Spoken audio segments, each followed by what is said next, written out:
오늘 해볼 것은 위스키입니다. 위스키는 제가 개인적으로 좋아하는 술이기도 하고 많은 분들이 애정하고 있는 술이기 때문에 섣불리 얘기했다가는 좋은 씹을거리가 돼서 턱관조 운동기구가 될 수 있습니다. 저는 무섭기 때문에 간단한 위스키 소개와 위스키를 추천해드리도록 하겠습니다. 먼저 위스키라고 부를 수 있으려면 세 가지 조건을 달성해야 합니다. 첫 번째, 곡물로 만들어야 한다. 두 번째, 중류주여야 한다. 세 번째, 오크통 숙성을 해야 한다. 이 세 가지가 있습니다. 자세하게 들어가면 다양한 법과 조건들이 있지만 조금 더 얘기하면 주정뱅이들의 미지의 세계로 들어가도록 하니 여기까지 하도록 하겠습니다. 다음, 위스키의 분류. 위스키의 분류는 다양한 방법으로 분류할 수 있습니다. 그중 위스키를 만드는 원료에 대해서 분류를 하자면 싱글 몰트, 싱글 그레인, 블렌디드 몰트 등이 있습니다. 먼저 싱글 몰트는 발화시킨 보리의 메가를 원료로 하며 단 하나의 중류소에서 나온 원액을 사용하는 것을 싱글 몰트라고 합니다. 하지만 같은 중류소에서 나온 원액들은 섞을 수 있으며 단 하나의 오크통에서 나온 제품을 싱글 캐스크라고도 합니다. 그래서 싱글 몰트 위스키는 비교적 개성이 강한 위스키라고 말합니다. 싱글 몰트 위스키는 비교적 가격대가 있는 위스키인데 그렇기 때문에 저렴한 위스키 중에 스모키하고 달달한 걸 좋아하시면 하일랜드 파크 12년, 화사한 과일향을 좋아하시면 글렌글란트 10년을 추천드립니다. 다음, 그레인 위스키. 그레인 위스키는 옥수수, 호밀 등 각종 곡물을 원료로 하는 위스키입니다. 현재는 블렌디드 위스키의 제물로 여겨지고 있지만 어떻게 보면 한국의 쌀소주도 오크통에 숙성하면 라이스 위스키, 즉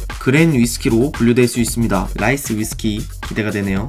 추천으로는 딱히 추천하진 않는데 그랜 위스키를 경험해보고 싶다면 산토리 치타, 좀 더 맛있게 먹으려면 틸링 싱글 그랜 추천드립니다. 다음, 블렌디드 위스키. 블렌디드 위스키는 블렌드, 섞다라는 뜻으로 섞은 위스키입니다. 그런 자연스럽게 블렌디드 몰트는 몰트만 섞은 위스키가 되는 겁니다. 블렌디드 위스키는 마시기 편하고 풍미가 깊은 특징을 가지고 있고 비교적 개성이 적다라는 평을 받고 있습니다. 그래서 대중들에게 사랑받는 위스키이기도 합니다. 위스키 추천은 달달하고 부드러운 걸 좋아하시면 발렌타인 12년을 추천드리고요. 스모키한 걸 좋아하시면 조니워커 블랙만한 게 없습니다. 쉐리 하는데 블렌디드 쉐리 위스키 최고 가성비는 노마드입니다. 다음 분류로는 나라별 분류입니다. 나라마다 법과 규정이 달라서 향과 풍미가 다양합니다. 술장에 각 나라별로 위스키 한 병을 구매해서 비교해서 마셔보면 술쟁이들의 또 하나의 놀이 탄생입니다. 대표적인 나라별 위스키는 흔히 5대 위스키라고 하는데 스카치 위스키, 아일리시 위스키, 캐네디언 위스키, 재패니즈 위스키, 아메리칸 위스키가 있습니다. 먼저 스카치 위스키. 스카치 위스키는 스코틀랜드에서 생산하는 위스키를 말하며 전세계 생산량 1위 위스키로 우리가 흔히 아는 대부분의 위스키는 스카치 위스키입니다. 필수는 아니지만 대부분 피트라고 하는 2탄을 사용해서 메가를 건조시키기 때문에 특유의 피트향이 나는 것이 특징입니다. 아까 말씀드렸던 조니워커 블랙과 하일랜드 파크 12년을 추천드립니다. 다음, 아일리시 위스키. 아일리시 위스키는 아일랜드 위스키로 거의 피트를 사용하지 않으며 3번 중류한다는 특징을 가지고 있습니다. 대체적으로 부드럽고 달달하다는 장점을 가지고 있지만 개성이 없다라는 단점도 가지고 있습니다. 제임슨 추천드립니다.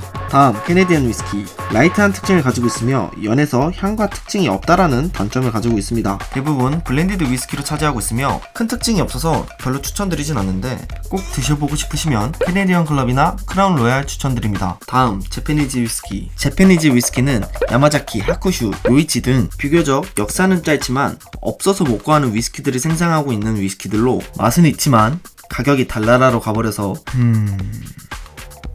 딴 거 먹겠습니다. 하이볼의 대명사 위스키라고 불릴 수 있을 만한 산토리 가쿠빈도 재패니즈 위스키입니다. 하지만 법에 구멍이 많아 함정들도 있으니 조심해서 구매하셔야 됩니다. 추천은 드리지 않겠습니다. 구할 수 있다면 좋지만 구하기도 힘들고 가격이... 아메리칸 위스키.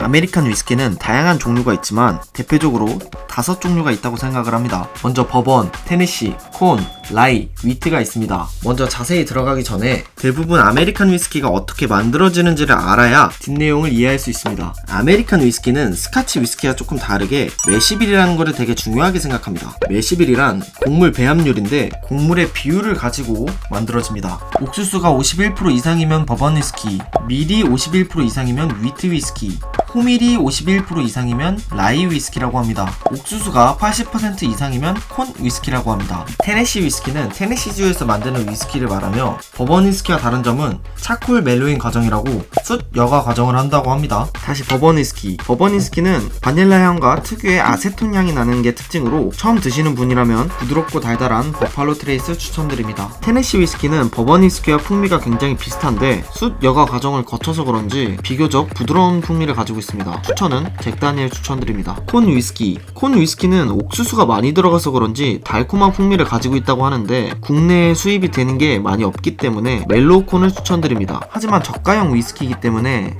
콜라 타 드세요. 라이 위스키. 라이 위스키는 버번 위스키의 풍미에 좀 더 화사하고 플레음이라고 하는 맛이 나는데 저는 그냥 좀 맵다라는 느낌이 많이 들었습니다. 살짝 통후추를 씹어먹는 알싸한 느낌? 화이트 터키 라이를 추천드리고 내 지갑이 조금 두껍다라고 하시는 분들은 사제랑 라이를 드십시오. 맛있습니다. 위트 위스키. 위트 위스키는 버번 위스키에 비해 조금 더 섬세하고 부드러운 위스키입니다. 하지만 국내 수입이 원활하게 되고 있지 않아서 구하기가 쉽지가 않은데 그래서 그런지 주정뱅이들만 아는 맛돌이 위스키들이 많습니다. 비싸기도 하고 구하기도 힘들어서 추천을 드리지 않습니다. 그래도 어떤 느낌인지 알고 싶다면 버번 위스키 중에서 밀 함량이 높은 밀버번인 메이커스 마크를 드세요. 이걸로 만족이 안 되고 위트 위스키를 드시고 싶다고요? 버나임 위스키 국내 어딘가에 있을 겁니다. 그리고 아메리칸 위스키라고 보리로만 만드는 싱글 몰트가 없다라는 건 아닙니다. 캐스크도 다양한 캐스크를 사용해도 됩니다. 하지만 항상 새 오크통을 사용해야 되는 버번 위스키는 될 수 없는 겁니다. 싱글 몰트의 다양한 캐스크를 사용하는 아메리칸 위스키는 웨스트워드가 있습니다. 조금 색다른 아메리칸 위스키를 드시고 싶다면 추천드립니다. 여기까지 5대 위스키를 설명을 드렸는데 이거 말고도 뉴 월드 위스키라고 다양한 나라에서 좋은 위스키들을 만들고 있습니다. 마지막 풍미에 대한 분류. 풍미에 대한 분류는 법적이 아니라 야매 분류인데 저는 개인적으로 위스키는 풍미와 맛에 대한 분류가 가장 중요하다고 생각합니다. 건박씨 님 말이 맞음. 그래서 풍미에 대한 분류는 쉐리 캐스크, 버번, 피트, 버번 캐스크 이렇게 4가지라고 생각을 하고 맛에 대한 분류는 테이스팅 차트라고